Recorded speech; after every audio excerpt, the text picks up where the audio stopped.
Listen, before we get rolling here, I'll just share something with you. So the first meeting we had with the defense the other night, I just felt compelled to tell them, don't ever take this for granted. Like, it gets hard out here and all that. And I told them, look, at my age, I'm happy to be in the first meeting at training camp, have a job, be healthy enough to do it, right? But these guys don't realize how fast it goes by. I'm realizing it now.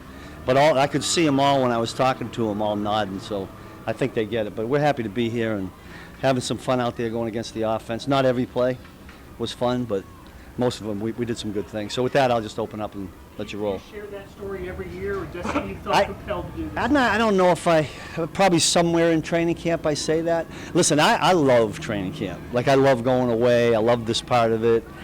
I'd do this for a full-time job, just like right here. Now, the players don't want to hear that because they want to play the games, but I get just as much joy being out here and being all football 24/7 as I do on game day. But I don't know, maybe because I'm getting up there in age, I think about it a little bit more. But I think they all got the message, which is good. Now that George has signed a long-term deal, can you maybe expand on why he's so important to the defense and why he's such a great fit for the Chiefs? Yeah, probably the first thing that sticks out with George is his character.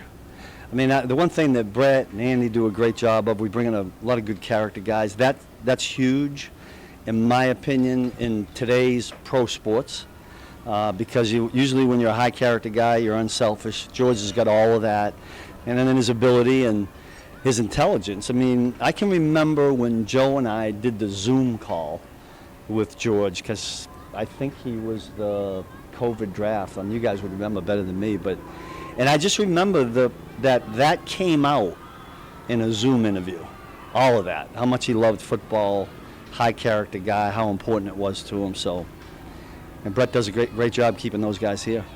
Speaking of the offense, we were talking about, there's good plays, there's bad plays.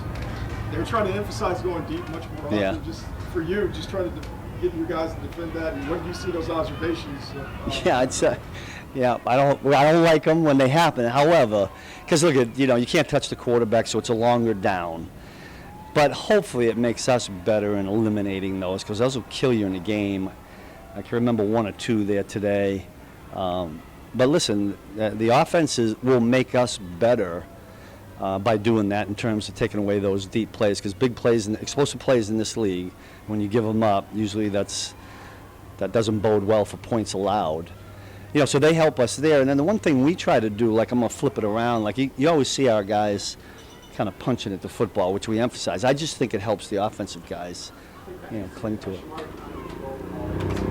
Yeah, I'm real excited about Jamari. I just watch him out there. He's become a little bit of a multiple position guy, which is a good thing. I think you're going to see him at, you're certainly going to see him at nickel. You're going to see him at safety. And then if we get into some more exotic personnel packages, he'll be in there. I think he's an explosive athlete. We got to get out on the field. Steve, it's sort of related to what you were saying before, but Patrick often talks about how he benefits from going against your defenses in camp. I wonder if you think of it that way in terms of challenges you try to pose him specifically, but also what it does do for you guys to work against him. With all the things that the offense does? Yeah. Specifically too, like how it's challenging him. Yeah, listen, more than anything, Patrick out here makes us play the whole down.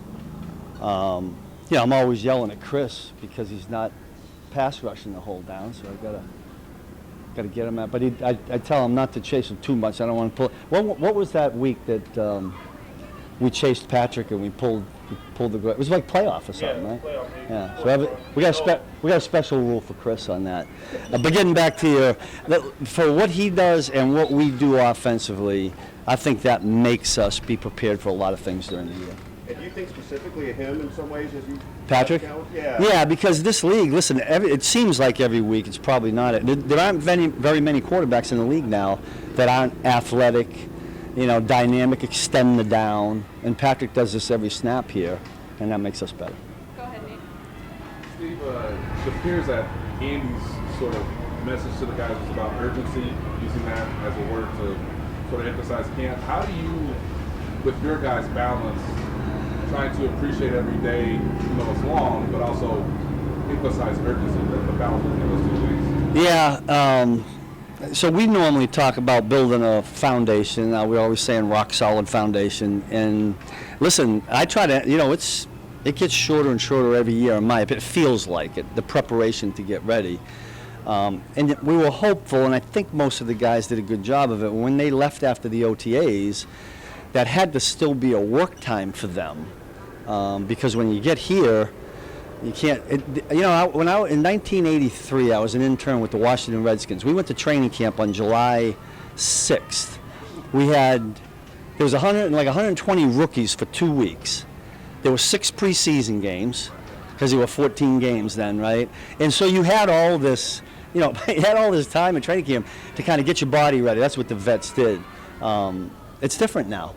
So the sense of urgency to be ready when you come in and then build it as we're here is really important. But to us right now, it's all about building the foundational pieces that we need during the season. We're going to go Matt, and then we'll do our last one of the day. Coach, you mentioned, just not lasting forever. Tyrann Mathieu announced his retirement yesterday. Just, your thoughts on just his career and what he meant. Yeah, Matt, I'm glad you brought that up. These young guys with the phones and stuff, it was like they immediately knew. I didn't know. But I just had I love, how I feel about Tyrann. I'm waiting right now to send a text or a phone call because I know he's getting inundated. But I'm going to try to probably get him on the day off. Special guy. I mean, we came here in 2019, and Tyrann and I together, and he was a key piece to what we were doing. And we started off a little rough, but got better and better. But I love Tyrann Mathieu. I'm really excited for what he'll do something great going forward. He might end up being the president. Who knows? I mean, he's a dynamic guy, but I think he'll stay somehow in athletics or football. That's my guess. You also mentioned, back in OTAs, Noah Williams was swimming a little bit. Yeah. How's he looking now? Much better. Yeah, I think those guys, when they come in young, it's the volume gets on them. It's all new. There's anxiety. But I thought he came in pretty good shape coming in here, and I'm excited to see what he can do right on through. We're going to get him against some better competition as we go, and we'll see what he can do.